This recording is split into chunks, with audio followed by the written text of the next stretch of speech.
Boa noite, pessoal. Vou experimentar hoje esse horário diferente, o horário das 9. Eu sei que esse horário é meio concorrido.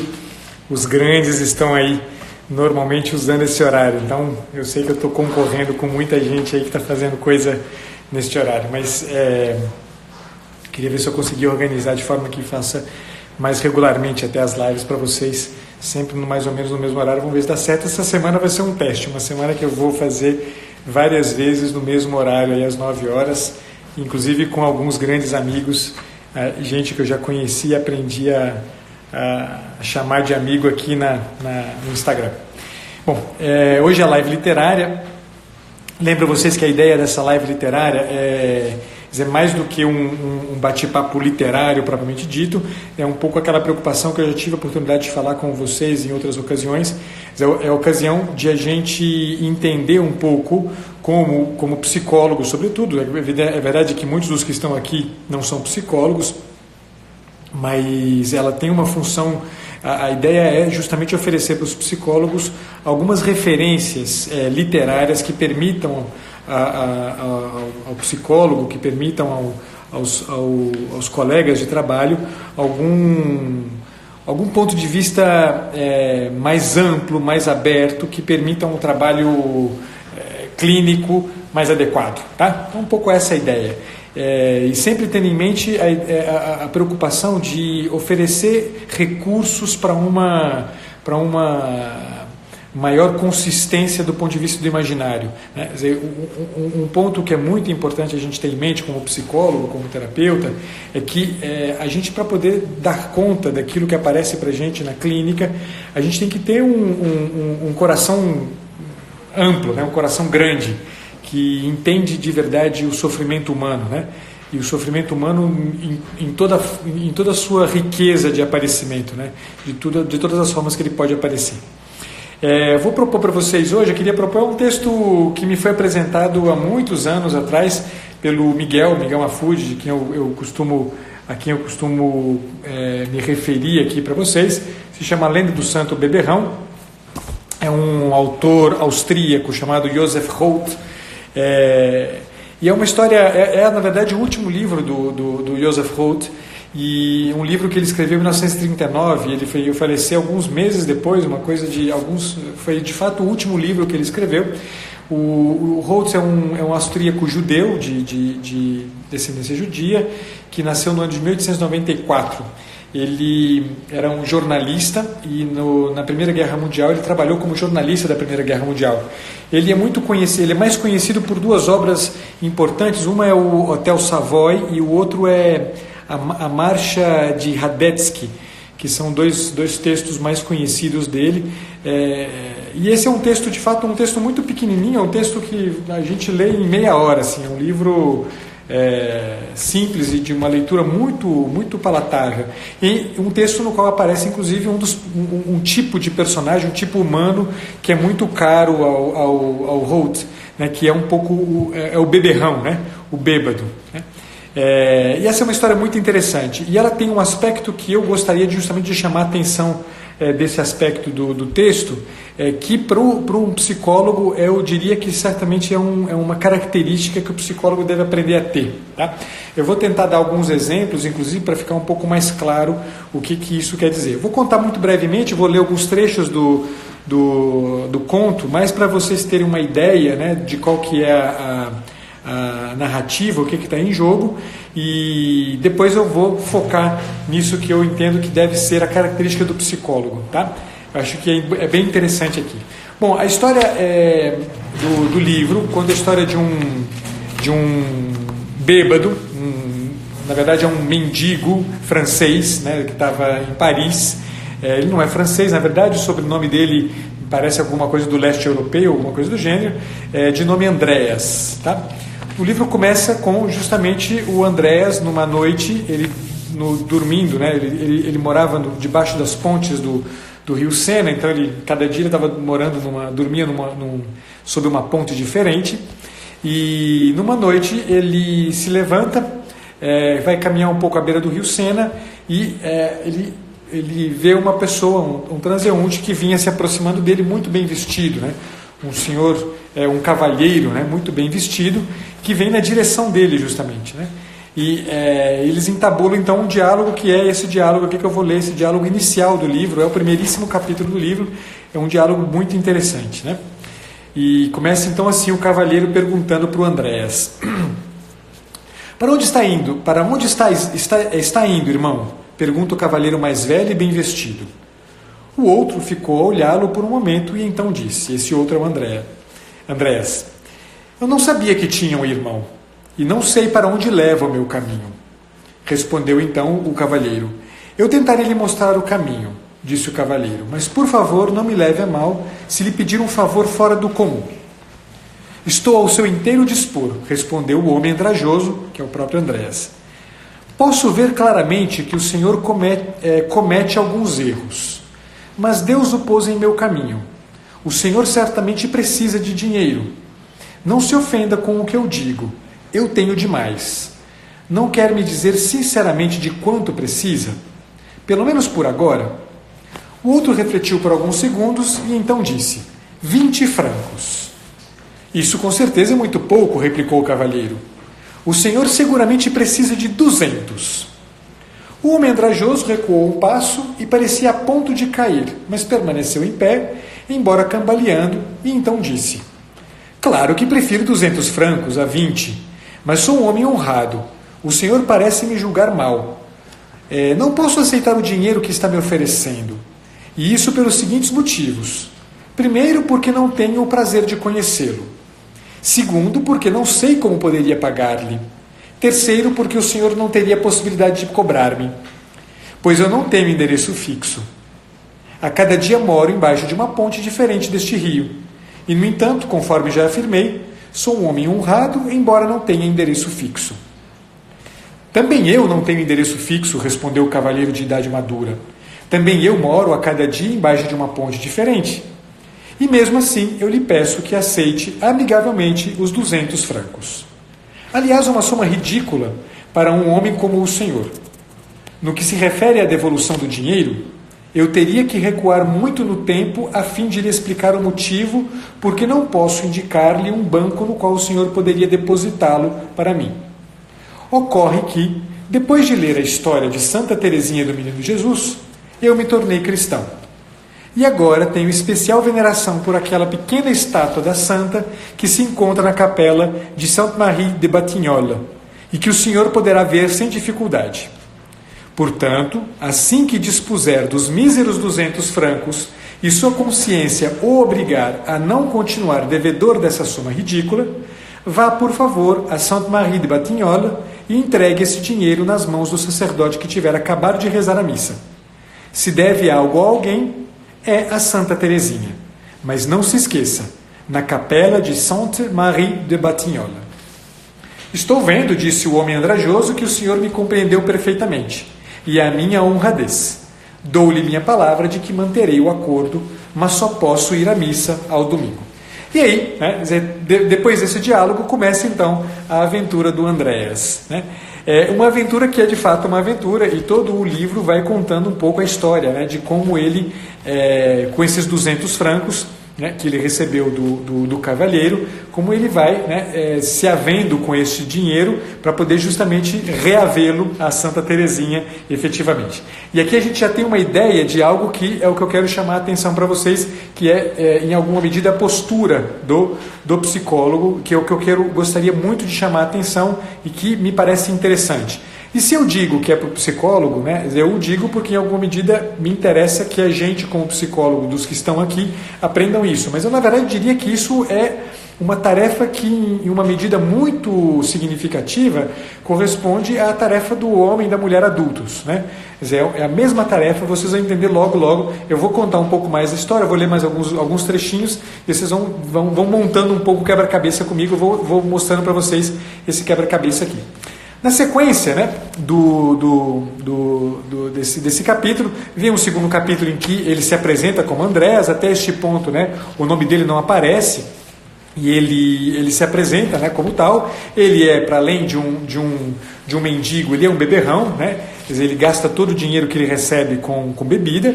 E no capítulo 3, então, ele conta a história então que ele foi dormir, depois de ter recebido esse presente, ele foi dormir e acordou no dia seguinte, e logo que ele acordou, né, e esse trechinho pequenininho eu queria chamar a atenção de vocês como um primeiro já, né, elemento sobre o qual a gente já pode começar a prestar atenção. Ele começa então dizendo assim: depois de refletir longamente, lembrou-se de que no dia anterior lhe acontecera um milagre. Um milagre. E aí, né, dá sequência a isso, e ele vai dizer então, ainda no capítulo 3, né, depois de refletir sobre esse milagre que havia acontecido, né, ele vai lá, né, e sai para comer, ele vai começar a usar esse dinheiro de alguma maneira, né, ele sai para comer um pouquinho, e no que ele vai sair para comer, ele se assenta num restaurante, e logo que ele se assenta no restaurante, ele vê que tem um espelho de frente dele, e diz assim: e como se encontrava no lugar de fronte do espelho, não pôde deixar de observar seu próprio rosto, e sentiu como se naquele momento, novamente, travasse conhecimento consigo mesmo. Mas então assustou-se, e soube imediatamente por que, nos últimos anos, temera os espelhos. Pois não era nada bom ver com seus próprios olhos sua própria degradação. E enquanto não tinha de encará-lo, era como se não tivesse nenhum rosto, ou ainda tivesse o antigo, o que pertencia ao tempo da degradação. E aí, né, quando ele se dá conta disso, ele sai e ele resolve fazer a barba, né? Ele vai para um barbeiro e resolve fazer a barba, porque ele entende que precisava resolver isso aqui. Aqui a gente já vê um segundo elemento que eu queria chamar a atenção. Então, primeiro, quer dizer, eu ainda não estou nomeando as coisas, eu estou só querendo chamar a atenção de vocês de alguns dados interessantes. O primeiro diz respeito ao fato de que ele, no encontro com esse cavalheiro, né, ele faz a experiência de um milagre, né? Essa é a palavra que eu queria que vocês prestassem atenção. E na sequência desse milagre, ele faz uma nova experiência bastante significativa, a experiência de se dar conta de si mesmo, como se há muito tempo ele não se desse conta. Ele, na verdade, ele descobre, né, que até então não tinha rosto algum, né, ou há muito tempo não se lembrava do próprio rosto, ele descobre que ele tem um rosto, né? Então, no encontro com uma pessoa, a gente já pode chamar a atenção desse elemento. No encontro com uma pessoa com uma característica especial, é sobre essa característica que a gente precisa começar a prestar atenção e talvez começar a desenhar, né, mais claramente que traços são esses dessa pessoa. Ele faz a experiência de se dar conta de si mesmo, né, de entender que ele é uma pessoa com uma certa característica. Característica essa que o faz entender a necessidade de um passo, de uma mudança, de uma transformação. E aí eu vou avançar lá para frente no texto, já no capítulo capítulo 5, deixa eu ver se eu... Não, capítulo 6, na verdade. Vai acontecer um monte de coisa nessa história aqui, tá? Até o capítulo 6, várias coisas vão acontecendo. Ele sai para se barbear. Quando ele sai para se barbear, então ele volta para o restaurante.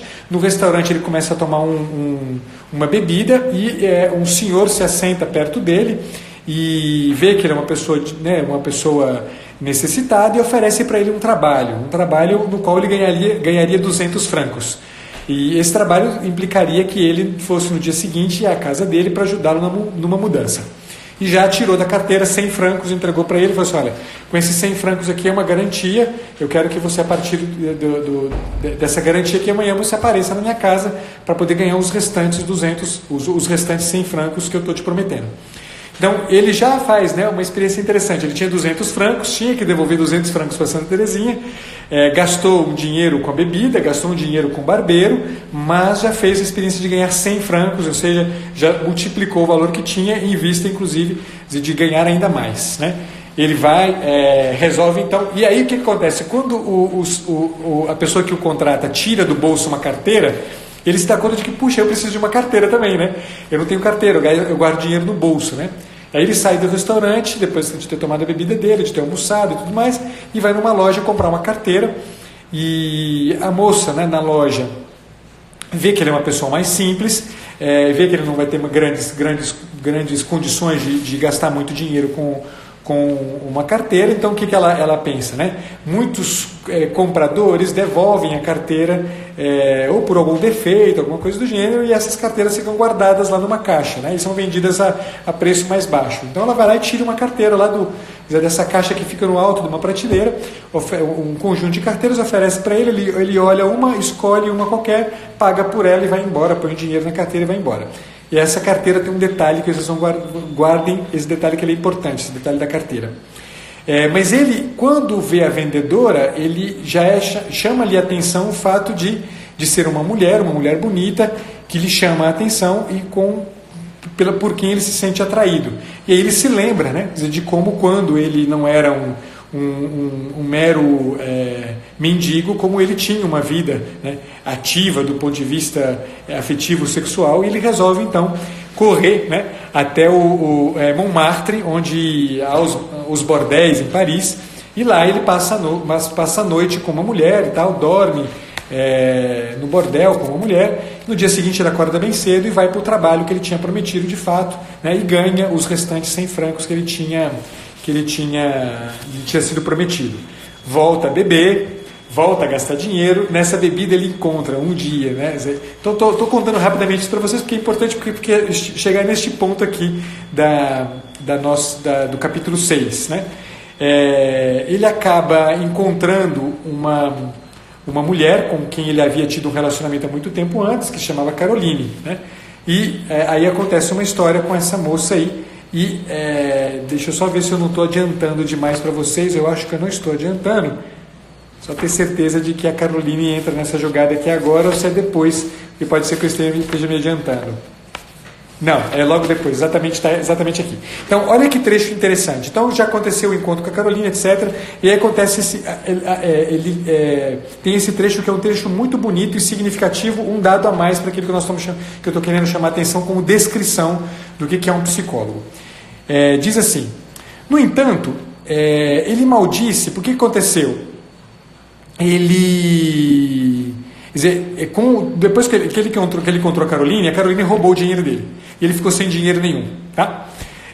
Então, aí é onde entra isso aqui. Então, é só para vocês entenderem por que está dizendo assim. No entanto, ele maldisse em certa medida o destino, que não lhe enviava para esse café, como da última vez, um homem gordo de bigodes e cara de criança que lhe oferecesse a possibilidade de ganhar mais dinheiro, que foi o encontro que ele fez lá, né, quando ele resolveu, né, fazer a barba. Pois não há nada a que as criaturas humanas se acostumem com tanta facilidade como aos milagres, quando estes lhes acontecem 1, 2, 3 vezes. Sim, a natureza humana é feita de tal modo, preste atenção nisso, que essas criaturas chegam a ficar enraivecidas se aquilo que uma sorte casual e passageira lhes parece prometer não lhes é concedido ininterruptamente. Assim são as criaturas humanas. E por que deveriam esperar que com Andréas fosse diferente? Então, ele passou o resto do dia em diversas tavernas e já estava conformado com o definitivo fim de seu tempo de milagres e com o reinício de seu tempo de outrora. E decidido a viver aquele lento ocaso para o qual os beberrões sempre estão preparados, os sóbrios jamais saberão o que é isso, Andréas retornou para debaixo das pontes, para as margens do rio Sena. Então, aqui, qual é a característica que eu queria chamar a atenção? Uma característica do Andréas, mas que revela algo que caracteriza muito quem a gente costuma encontrar na clínica, mas caracteriza muito as pessoas com as quais a gente encontra como homens e mulheres adultos na vida, né? A gente encontra pessoas que na vida têm uma sede, e a gente precisa descobrir isso na gente, tem uma sede de milagres. A gente precisa, né?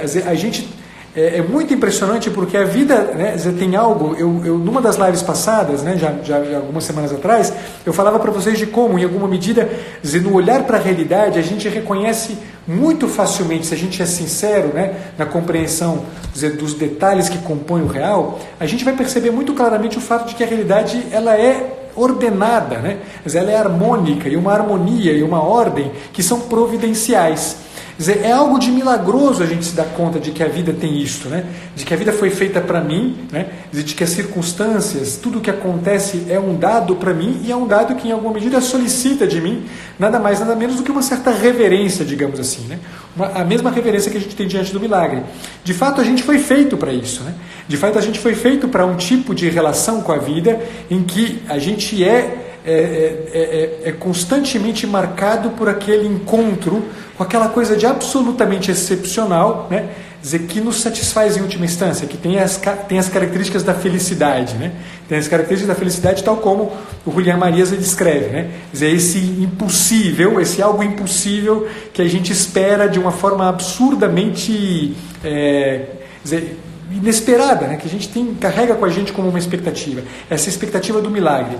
Quem encontra a gente, quem encontra um psicólogo, quem encontra um homem, uma mulher maduros, quem encontra uma personalidade estável na vida, encontra em alguma medida alguém que me lembra, né? Vamos dizer assim, me lembra o fato de que a vida tem algo desse milagroso. Tem algo disso que satisfaz em última instância a esse anseio, né, dizer, por uma felicidade com essas características, né, de um impossível desejável, né.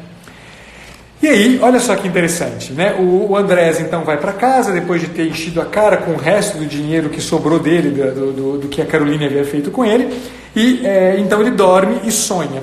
Então, naquela noite, diz o texto, ele sonhou que Terezinha lhe aparecia na figura de uma menina de cachos dourados e lhe dizia: por que não veio me ver no domingo passado?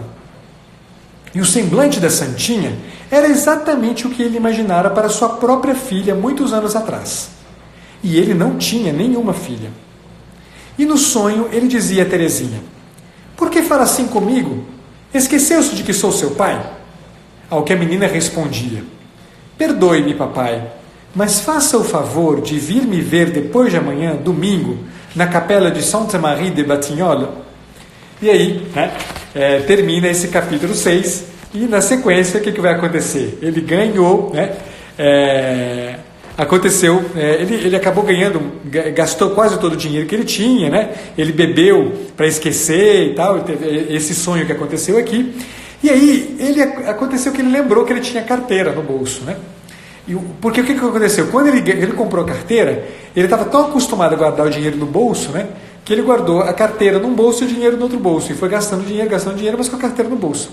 E aí, ele deitado debaixo do rio Sena, ele sente a carteira e resolve, né, mexer no bolso e tira a carteira, e quando ele abre a carteira, ele viu que a carteira tinha vários compartimentos e tinha um compartimento secreto.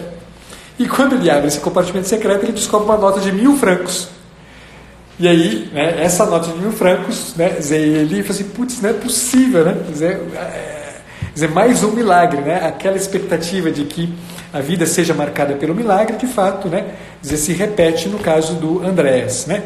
E ele fica tão feliz que ele resolve ir ao cinema, ele resolve reencontrar um grande amigo dele, que era um jogador de futebol importante, chamado Canjac, encontra com esse amigo é uma pessoa bem localizada socialmente, bem instalada na sociedade e tal, vê que ele está em maus trapilhos, né, que ele não está bem vestido, dá de presente para ele um terno, enfim, a coisa vai rolando por aí, ele resolve, né, ele começa a achar isso aqui muito interessante, ele resolve pagar um hotel para ele mesmo, um hotel cuja diária é de 25 francos, ele fica lá, resolve contratar uma prostituta. Se ele vai, né, nessa onda, ele vai gastando dinheiro um atrás do outro, até que essa mulher com quem ele se encontra, ele acha que ele tem que se casar com ela, né? Essa mulher que ele leva para o hotel, ele acha que tem que se casar com ela, ela fala que ele tem que ir à cidade dela para apresentar a família, coisas do gênero, e ele resolve então viajar para Fontainebleau, de onde a família dessa moça era, e assim, né, vai seguindo a coisa, e ele vai, né, ele vai se dando conta pouco a pouco, né, de que o dinheiro está acabando, e aí ele fala, putz, eu preciso parar com isso aqui, né, eu preciso devolver o dinheiro para Santa Terezinha, e sai correndo, né, para uma missa, e aí acontece essa passagem aqui, que é uma passagem importante, tá? Eu vou lê-la para vocês, é a penúltima passagem aqui, e eu já vou terminar falando das características que eu queria chamar a atenção de vocês, né, retomando algumas características que a gente já falou aqui. Na manhã seguinte, depois dele ter ido para Fontainebleau com essa moça, e enfim, né, ele volta para Paris, e aí ele vai se dando conta de que não era bem isso e tal, e aí, né, acontece isso aqui. Na manhã seguinte era domingo. Andrés acordou consciente do seu dever de restituir o dinheiro. Levantou-se o mais rápido que podia, né, mais rápido até que no dia anterior, e tão rápido que a bela moça acordou assustada e lhe perguntou: "Por que tanta pressa, Andrés?" "Tenho de pagar uma dívida", disse Andrés. "Como? Hoje, domingo?" perguntou a bela moça. "Sim, hoje, domingo", respondeu Andrés. É a uma mulher ou a um homem que você deve o dinheiro?" "A uma mulher", disse Andrés hesitante. "Qual é o nome dela?" "Terezinha." Ao ouvir isso, a moça pulou da cama, fechou os punhos e bateu com eles no rosto de Andrés. E então ele fugiu do quarto e deixou o hotel. E sem olhar em torno, tomou a direção da capela de Sainte-Marie de Batignolles, com a firme consciência de que hoje poderia restituir os 200 francos a Santa Teresinha. Só que, né, quis a providência, o capítulo 13 fala disso, quis a providência que quando ele chegou na igreja, né, ele chegou pouco depois do final da missa das 10 horas, de forma que ele não encontrou com o padre como o cavalheiro havia pedido para ele, que desse o dinheiro para o padre logo depois da missa. Ele sabia que ia ter uma missa depois, né, então ele resolveu sentar num bar perto da igreja para poder beber.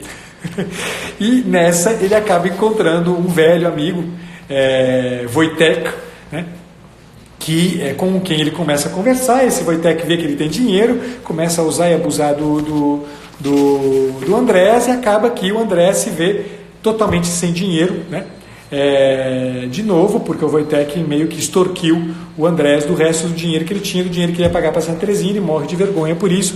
Percebam que aqui os elementos que eu estou querendo que vocês prestem atenção são elementos que já em várias vezes foram aparecendo, né? Quer dizer, a figura, né, fundamental, né, o tempo inteiro que foi acompanhando o Andrés, mais do que a figura do cavalheiro que deu para ele os 200 francos no início, é a figura de Santa Teresinha, que vira e mexe e reaparece, né, ao longo de todo o texto, vira e mexe e reaparece. E reaparece sempre com essa característica do milagre, né? Reaparece sempre com essa característica de quem traz à memória do Andrés o milagre que lhe aconteceu, né?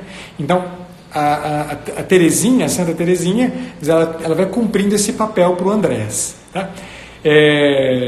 Bom, quando ele se dá conta, né, ele não tinha quase dinheiro nenhum, e esse amigo dele, né, toma o resto do dinheiro que ele tinha, e aí acabou, né, ele se sente super mal, fala assim: putz, agora, né, acabou minha vida. E aí nós entramos no penúltimo capítulo do livro, que acontece uma coisa impressionante, né? Ele, né, vê que não tem dinheiro para pagar a Santa Teresinha, vai embora, ele enfia a mão no bolso e vê que só tem 35 francos, né? E fica super mal com isso, né? Se sente super mal com o fato de não ter o dinheiro para devolver para Santa Teresinha, né? E vai caminhando, né? E aí ele encontra ninguém menos do que o cavalheiro, né? E o cavalheiro o interroga perguntando: "Você está precisando de dinheiro, meu senhor?" Pela voz, Andrés reconheceu o mesmo cavalheiro que encontrara 3 semanas atrás. Haviam se passado apenas 3 semanas. E respondeu: eu me lembro muito bem de que ainda lhe devo dinheiro. Eu queria levá-lo a Santa Teresinha, mas sabe, aconteceram muitas coisas nesse intervalo, e pela 3ª vez eu fui impedido de restituir o dinheiro. Ao longo dessas 3 semanas, 3 domingos ele foi, né, ele tentou devolver o dinheiro para Santa Teresinha e nunca conseguia. E aí disse o cavalheiro: "O senhor está enganado", disse o cavalheiro mais velho e bem vestido. "Eu não tenho a honra de conhecê-lo. O senhor obviamente me confunde com outra pessoa, mas tenho a impressão de que se encontra numa situação difícil. Quanto a Santa Teresinha, a quem acaba de se referir, sinto-me tão ligado a ela do ponto de vista humano que naturalmente estou pronto a providenciar a soma que o senhor lhe deve." "De quanto é?" 200 francos, respondeu Andrés. "Mas perdoe-me, o senhor não me conhece. eu sou um homem honrado e o senhor não teria como me cobrar, pois eu posso ter minha honra, mas não tenho endereço. Eu durmo embaixo dessas pontes. E o cara empresta para ele de novo os 200 francos para ele poder devolver para Santa Teresinha. E aí vem o último capítulo dessa história. É o capítulo dramático. Eu termino, vou ter que dar spoiler, tá? Aqueles que não tiverem lido, leiam o texto pelo menos, porque do ponto de vista literário é delicioso, é um texto muito bacana, mas sobretudo porque me interessa esse aspecto aqui. No fim, o que acaba acontecendo é que mais uma vez ele vai a Sainte-Marie de Batignolles para entregar o dinheiro da Santa Teresinha, mais uma vez ele é interpelado pelo mesmo Wojtek, né? Mais uma vez o Wojtek o chama para tomar um Pernod, mais uma vez ele se vê, né, vitimado pela extorsão, e mais uma vez ele se vê, né, sem dinheiro para devolver para Santa Teresinha, né? E aí, né, vem esse trecho aqui, que eu vou ler, a última página do livro, e eu já estou terminando já, mas eu queria muito chamar a atenção dessa última página do livro para vocês. Nessa história com o Wojtek aí, tudo bem, ele acontece aí dele encontrar ele entabula um diálogo com o Wojtek, dizendo, olha, eu tenho que pagar uma dívida e agora eu não tenho mais dinheiro, eu tenho que esperar o final da missa, tudo bem. E aí, acontece o seguinte, nesse momento, a porta do bar onde ele estava se abriu. E enquanto Andréa sentia uma estranha dor no coração e uma grande fraqueza na cabeça, viu que uma mocinha entrava e se sentava na banqueta bem à sua frente. Ela era muito jovem. Naquele momento ele acreditou jamais antes ter visto outra mocinha mais jovem. E estava toda vestida de azul celeste. Ela era azul, de um azul que só o céu pode ter em alguns dias, e só em dias abençoados. Ele foi ao encontro da menina cambaleando, fez-lhe uma mesura e lhe perguntou, o que faz aqui? Estou esperando pelos meus pais, que logo vão sair da missa. Eles virão me buscar aqui. Fazem isso a cada 4 domingos, disse ela, muito intimidada diante do homem mais velho, que lhe dirigira a palavra tão de repente. Sentia um pouco de medo dele. Então Andrés lhe perguntou, como você se chama? Teresinha, disse ela. Ah, exclamou Andréas, isso é encantador. Eu jamais pensei que uma santa tão grande, tão pequena, uma credora tão grande e tão pequena, me daria a honra de vir à minha procura depois de eu ter passado tanto tempo sem ir vê-la. Não entendo o que o senhor quer dizer, disse a pequena senhorita muito confusa. É muita gentileza sua, respondeu Andréas. É muita gentileza sua, mas eu sei lhe dar o devido valor. Há muito que lhe devo 200 francos, e não consegui pagar-lhe, santa senhorinha. O senhor não me deve dinheiro algum, mas eu tenho um pouco na bolsinha. Aqui está, tome e vá embora, pois meus pais não demoram a chegar. Então, ela lhe deu uma nota de 100 francos de sua bolsinha. Wojtek viu tudo isso pelo espelho e, levantando-se cambaleante de sua cadeira, pediu 2 pernots e tentou arrastar nosso Andrés até o balcão, para que ele também bebesse. Mas no momento em que se volta para o balcão, Andréas cai feito um saco, e todo mundo do mistrô se assusta, inclusive Wojtek. E mais que todos, a menina chamada Teresinha. E como não há nenhum médico e nenhuma farmácia nas vizinhanças, levam-no para a capela, justamente para a sacristia, pois os sacerdotes, afinal, entendem um pouco da morte e de morrer. Era o que, apesar de tudo, acreditavam os descrentes garçons. E a senhorita chamada Teresinha não pôde deixar de acompanhá-lo. Levam, portanto, nosso Andréas para a sacristia e ele, infelizmente, não pode dizer mais nada. Faz somente um movimento com a mão, como que para levá-la ao bolso interno esquerdo, onde está o dinheiro que deve à pequena credora, e diz, senhorita Teresinha, dá seu último suspiro e morre. Que Deus nos dê a todos nós, a nós beberrões, morte tão leve e tão bela. E assim termina o livro. E aí, esse ponto, apesar de, dei um baita spoiler para vocês, Sim, né, certamente eu dei um spoiler, mas porque o que me interessa sobretudo chamar a atenção e o que eu gostaria que a gente marcasse. Então, algumas características aqui eu queria que chamasse a atenção. Quer dizer, o Andréas é a pessoa que a gente encontra na vida. O Andréas é o nosso cliente, para você que é psicólogo. O Andréas, em alguma medida, é aquela pessoa mais fragilizada que procura, né? Quer dizer, na minha figura de homem e de mulher adultos, né? Alguém estável, uma personalidade forte que possa, em alguma medida, sustentar, levantar nele a esperança, né? Mais uma vez. O Andréas é aquela pessoa que carrega como seu unicamente um desejo enorme de bem, né?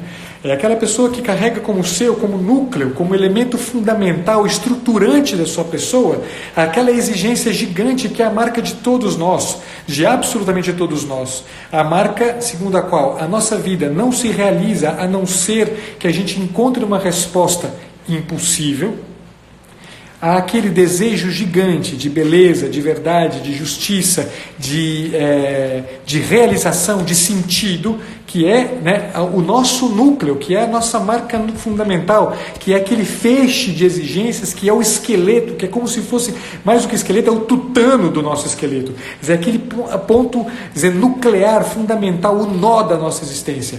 Quer dizer, o Andréas é este homem, somos eu e você que precisamos de fato, né, de pessoas que nos lembrem o mais recorrentemente possível de quanto somos anseio e sede de milagre, somos anseio e sede de uma vida que seja marcada por essa felicidade. Quer dizer, é trabalho, certamente, e aqui eu falo mais concretamente do psicólogo, é trabalho do psicólogo, em uma medida muito larga, oferecer, né, é uma responsabilidade, eu diria, talvez mais até do que trabalho, uma responsabilidade nossa como psicólogo, seja que a gente trabalhe na clínica, né, numa perspectiva puramente terapêutica, seja que a gente trabalhe na clínica numa perspectiva mais psicagógica, como eu tive já a oportunidade de falar para vocês, que é como eu concebo o trabalho terapêutico, seja, né, eu como pai, seja você como mãe, seja você como adulto, né, na vida de alguém, você tem uma responsabilidade, a gente tem uma responsabilidade. A responsabilidade justamente de, em uma medida muito consistente, muito sólida, muito séria, a responsabilidade, vou ler para vocês um trecho do texto do livro do Miguel, né, a responsabilidade de dentro do relacionamento conosco, olha só, que a gente torne solicitadora do eu, que o nosso relacionamento seja solicitador do eu, e assim, né, o relacionamento conosco se torne um ponto de referência para o sujeito, um ponto de referência de modo tal que ele mesmo possa ter uma percepção de si, não apenas como aquela que é ditada pelo próprio comportamento.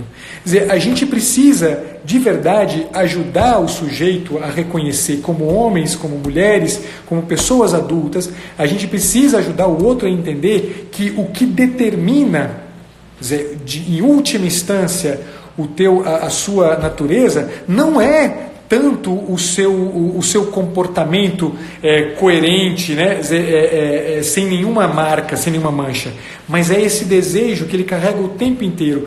O Andréas está o tempo inteiro, cada vez que ele comete um erro, ele sente uma dor maior pelo erro que ele comete. Cada vez que ele percebe que o dinheiro que ele devia a Santa Teresinha vai embora, ele sente uma dor maior por isso. Ele sente uma dor maior porque ele é um moralista? Não. Ele sente uma dor maior porque a figura daquela mulher, né, em última instância, é a figura de quem o lembra constantemente de que ele não é o erro dele. Ele não é a cagada que ele faz o tempo inteiro. Ele é, na verdade, um desejo muito grande de relacionamento, tendo como ponto de partida esse desejo grande de realização. Eu tenho uma grande amiga chamada Mariana, foi minha colega de faculdade, uma pessoa que é uma pessoa muito querida para mim, para minha esposa, inclusive. E a Mariana, ela trabalhou um tempo em Belo Horizonte num projeto social. E esse projeto social no qual ela trabalhava com menores de rua, né? Então ela atendia, era um projeto social da Prefeitura de Belo Horizonte e que o trabalho era fundamentalmente atender, né, menores de rua, na própria situação de rua mesmo. Então ela ia até a rua, acompanhava, fazia um cadastro, fazia um atendimento, um acompanhamento dos menores. E uma vez ela andando, né, pelas ruas de Belo Horizonte, ela foi abordada por um menor que quis assaltá-la, né? Imediatamente, né, ela estava para ser assaltada, imediatamente um colega, né, um amigo desse menor, chamou a atenção, né, do menino, dizendo: escuta, ela é nossa amiga, né, ela trabalha ajudando a gente. E o menino ficou, né, imediatamente, falou assim: putz, né, desculpa, né, pediu desculpas para ela e tal, e seguiu o caminho, né. A Mariana conta, né, ela contou, né, contava para a gente, né, dizer que em 2 ocasiões distintas ela voltou a encontrar esse rapaz, né, que tentou assaltá-la, né. Numa das ocasiões, ela estava numa abordagem de rua com os meninos e esse rapaz, né, chegou perto dela e falou assim: a senhora lembra que eu quase assaltei a senhora, né? E ele falava isso, não falava isso com orgulho, ele falava isso com vergonha, né, a Mariana disse. Mais tarde, muito tempo mais tarde, a Mariana foi visitar um desses menores que estava na FEBEM, né, na Fundação Casa, acho que mudou o nome, acho que no Brasil inteiro mudou o nome, não sei se é só em São Paulo que mudou o nome, mas enfim, né, estava nessa instituição de recolhimento aí dos menores de rua, e ela foi visitar um rapaz que estava lá, né, e quando ela está lá conversando com esse rapaz, os socioeducadores lá falam que um rapaz havia falado que queria conversar com a Mariana, né? Porque a conhecia. E eis que quando chega esse rapaz é justamente o menino, né? Dizer que havia tentado assaltá-la. E ele de novo traz à tona a mesma mensagem. Você se lembra que eu quase te assaltei, né? E fala isso, né? E o tempo inteiro essa fala vem acompanhada de uma dor, né? Quer dizer, quantas vezes, e isso aqui é o ponto que me interessa terminar, e para dar o finalmente aqui na nossa conversa, né? Quer dizer, muitas vezes, tem 2 coisas que eu acho que eu chamaria atenção. Muitas vezes, o que acontece com a gente como psicoterapeuta, ou como adulto até mesmo, né? A gente faz uma imagem do ponto ao qual a gente gostaria que o nosso cliente chegasse, a gente faz uma imagem, né, do ponto ao qual a gente gostaria que aquela pessoa que tem a gente como referência, né, poderia chegar em termos de amadurecimento, né? A gente a gente se agarra a essa imagem, né? E muitas vezes a gente vive uma experiência de frustração, né? Porque a gente não vê o camarada dando passo do jeito que a gente queria. Quantas vezes a gente faz na gente também a experiência de frustração, né? Eu tenho um ideal, um dever ser ao qual eu gostaria de chegar, né? Eu traço uma meta clara, eu faço um propósito, putz, eu quero melhorar nisso, eu quero melhorar naquilo outro, né? Quantas vezes a gente vê recorrentemente na gente, nas pessoas com as quais a gente encontra, né? Um esforço, né, de atingir um ponto, né, um ponto de amadurecimento, e quantas vezes o que a gente vê é justamente que parece que fica sempre aquém, né, sempre um passo atrás, a gente fica sempre aquém, a gente fica um passo atrás, o outro fica aquém, né? E essa experiência de frustração, né, no fundo é uma experiência terrível para quem a experimenta, não pela frustração em si, mas porque no fim das contas, né, revela um estar preso à imagem muito mais do que estar preso ao ideal, estar tomado pelo ideal, estar mirando o ideal, né? O Andrés era o homem que mirou o ideal, né? Ele mirava o ideal por quê? Porque, como aquela frase no início, né? Porque ele estranhamente, como criatura humana, né? Eu acho que vale a pena ler a frase, né? Como criatura humana, estranhamente ele fazia essa experiência de desejar, né, o milagre, né? A criatura humana diz assim, né? A natureza humana é feita de tal modo que essas criaturas, né, os homens, as pessoas, chegam a ficar enraivecidas se aquilo que uma sorte casual e passageira lhes parece prometer não lhes é concedido ininterruptamente. Quer dizer, encontrar-se com um homem maduro, encontrar-se com uma mulher madura, encontrar-se com um terapeuta maduro, é um milagre, né? Quer dizer, a gente precisa ser, em alguma medida, um portador do milagre. A gente precisa ser, em alguma medida, para o outro, para a pessoa que nos olha, o portador do milagre, para que o outro se lembre de que ele foi feito para uma coisa assim. Ele não foi feito para menos do que isso. E que os passos todos que ele dá são passos na direção desta coisa, na direção desta realização. Uma realização que eles precisam ver, né, a gente lembrando-os constantemente, né? A segunda coisa, né, eu tinha dito que eram duas coisas que eram importantes, é que cabe a nós como psicoterapeutas, cabe a nós como adultos, como pais, né, como mães dos nossos filhos, cabe a nós uma coisa muito importante, né? Olhar, né, para o outro, para aquele que tem, né, que está de olho grudado na gente, olhar para ele prestando atenção nesse núcleo, né, nesse tutano da pessoa. Quer dizer, essa é a nossa tarefa. A gente olhar para aquilo que é a exigência, para aquilo que é o coração, né, da sua natureza, aquilo que é o centro da sua natureza. Quer dizer, olhar para isso mais do que para os comportamentos, né? Um outro amigo meu, e é o último exemplo que eu dou, um amigo que estranhamente nos últimos dias tem se tornado um tema meio que constante nos meus atendimentos, porque eu acabo me lembrando dele, que é o Dinho, né? Zé Eduardo Ferreira dos Santos, um professor na Bahia, e na Universidade Federal da Bahia. O Dinho, uma vez ele falou uma coisa, numa conversa que a gente teve, inclusive na Federal de Minas Gerais, no encontro que a gente participou juntos. Eu fui falar de uma coisa, ele foi falar de uma outra coisa, e o Dinho, que ele comentava uma coisa que para mim sempre foi uma marca, né? É algo que eu tenho como memória sempre, né? Quer dizer, das falas do Dinho, né? Tem várias coisas do Dinho que me marcam muito, e uma delas é esta, né? Que ele dizia que os jovens, né, em situação de risco social com os quais ele trabalha, né, em Salvador, eles já têm sempre de si mesmos, né, a noção muito clara do mal, né? Tanto porque tanto porque eles reconhecem em si mesmo a maldade que eles são capazes de fazer, como porque a maior parte das pessoas os olham assim, né? Os olham como marginais, né? Os olham como pequenos criminosos, etc., né? E o Dinho dizia, olha, se eu fosse mais um dos que olhasse para eles assim, né, eu não daria nada de novo para eles, né? E, no entanto, a coisa que eu tenho para oferecer para eles é a possibilidade de olhar para eles, né, a partir de um núcleo, né, dizer, que é aquilo que me salvou, né? Dizer, eu fui salvo porque olharam para mim a partir desse núcleo, né? E não olharam para mim como alguém que era um marginal, como tantos com os quais ele hoje trabalha, né? É esta a nossa tarefa. Um bom psicólogo, um homem, uma mulher maduros, um adulto, é alguém que em alguma medida se esforça, loucamente muitas vezes, é um esforço tremendo muitas vezes, é assim, né? Não vamos negar isso, mas se esforça no sentido de buscar reconhecer esse núcleo, né?